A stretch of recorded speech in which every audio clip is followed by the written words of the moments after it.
नमस्कार मित्रांनो, 11 जिल्ह्यातील शेतकऱ्यांना मिळणार 14,000 रुपये. बघूया काय डिटेल आहे त्या व्हिडिओमध्ये. महाराष्ट्र राज्यातील शेतकरी बांधवांसाठी एक महत्त्वपूर्ण आणि आनंदाची बातमी समोर आली आहे. राज्य सरकारने अलीकडेच एक महत्त्वाचा निर्णय घेतला असून 11 जिल्ह्यातील शेतकऱ्यांना नुकसान भरपाई देण्याचा निर्णय घेतला आहे. या निर्णयामुळे हजारो शेतकऱ्यांना दिलासा मिळणार आहे. बघूया काय स्वरूप आहे नुकसान भरपाईचे आणि कारण सुद्धा बघणार आहोत. नुकसान भरपाईचे स्वरूप आणि कारण. जून आणि जुलै 2024 या कालावधीमध्ये राज्यात झालेल्या अतिवृष्टी आणि पूर परिस्थितीमुळे शेतकऱ्यांची शेती पिकांचे आणि शेतजमिनींचे मोठ्या प्रमाणात नुकसान झाले आहे. या नुकसानाची भरपाई करण्यासाठी राज्य सरकारने प्रति हेक्टर 13,600 रुपये इतकी मदत जाहीर केली आहे. या मदतीसाठी राज्य सरकार आपत्ती प्रतिसाद निधीमधून एकूण 1,011 कोटी रुपयांचा निधी मंजूर करण्यात आलेला आहे. बघा मित्रांनो, 1,011 कोटी रुपयांचा निधी मंजूर करण्यात आलेला आहे. बघूया आपण आता जिल्ह्यांची नावं काय आहेत, कोणते जिल्हे याच्यात ॲड होणार आहेत, कोणकोणत्या 11 जिल्ह्यांना याचा फायदा होणार आहेत. राज्यातील बघा, अमरावती 1 नंबरचा जिल्हा आहे, नंबर 2ला आहे अकोला, नंबर 3 यवतमाळ, नंबर 4 बुलढाणा, वाशिम, जालना, परभणी, हिंगोली, नांदेड, बीड, लातूर या जिल्ह्यांना या योजनेचा लाभ होणार आहेत. बघूया या मदतीचे स्वरूप आणि याचे वैशिष्ट्य काय आहेत. नैसर्गिक आपत्तीमुळे होणाऱ्या नुकसानीची भरपाई करण्यासाठी राज्य सरकारने एक सर्वंकष योजना आखली आहे. या योजनेचे प्रमुख वैशिष्ट्य पुढील प्रमाणे आहेत. नंबर 1चं वैशिष्ट्य आहे मित्रांनो, प्रति हेक्टरी 13,600 रुपये इतके अनुदान भेटणार आहे. एका हंगामात एकदाच दिली जाणारी मदत आहे. राज्य आपत्ती प्रतिसाद निधीमधून वितरित केली जाणारी रक्कम आहे, थेट शेतकऱ्यांच्या बँक खात्यात जमा होणार आहे.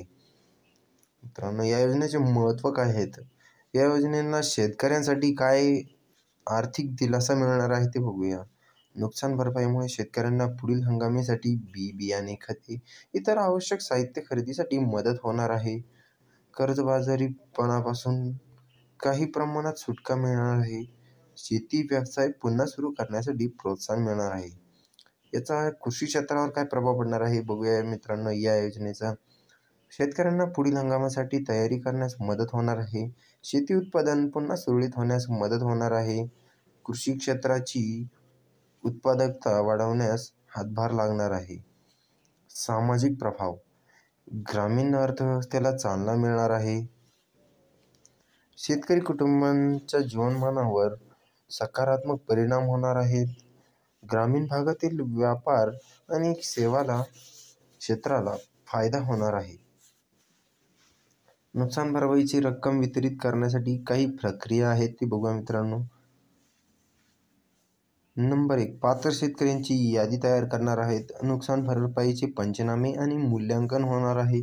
त्यानंतर आवश्यक कागदपत्रांची शेतकऱ्यांच्या कागदपत्रांची पडताळणी होणार आहे. त्यानंतर मंजूर केलेले योजनांचे रक्कम बघणार आहेत, मंजुरीचे वितरण. त्यानंतर लाभार्थ्यांच्या थेट बँक खात्यात रक्कम जमा करणार आहेत. काही सूचना दिल्या आहेत या योजनेसाठी. सर्व जिल्हाधिकारी कार्यालयांना तातडीने पात्र विद्यार्थ्यांची यादी तयार करावी. बँकांना रक्कम वितरित करण्यासाठी सहकार्य करावे. स्थानिक प्रशासन योजनेची माहिती शेतकऱ्यांपर्यंत पोहोचवावी. तक्रार निवारण यंत्रणा स्थापन करावी. महाराष्ट्र राज्य सरकारने घेतलेला हा निर्णय शेतकऱ्यांसाठी खूप दिलासादायक आहे. नैसर्गिक आपत्तीमुळे झालेल्या नुकसान भरपाईची भरपाई करून शेतकऱ्यांना पुन्हा उभे राहण्यास मदत होणार आहे. या योजनेमुळे 11 जिल्ह्यातील शेतकऱ्यांना मोठा दिलासा मिळणार असून त्यांची आर्थिक स्थिती सुधारण्यास मदत होणार आहे. राज्य सरकारच्या या पावलामुळे कृषी क्षेत्रातील नवी दिशा मिळणार आहे आणि एक ग्रामीण अर्थव्यवस्थेला बळकट होण्यास मदत होणार आहे. धन्यवाद मित्रांनो. बघूया नवीन व्हिडिओ सहित नवीन व्हिडिओमध्ये. धन्यवाद.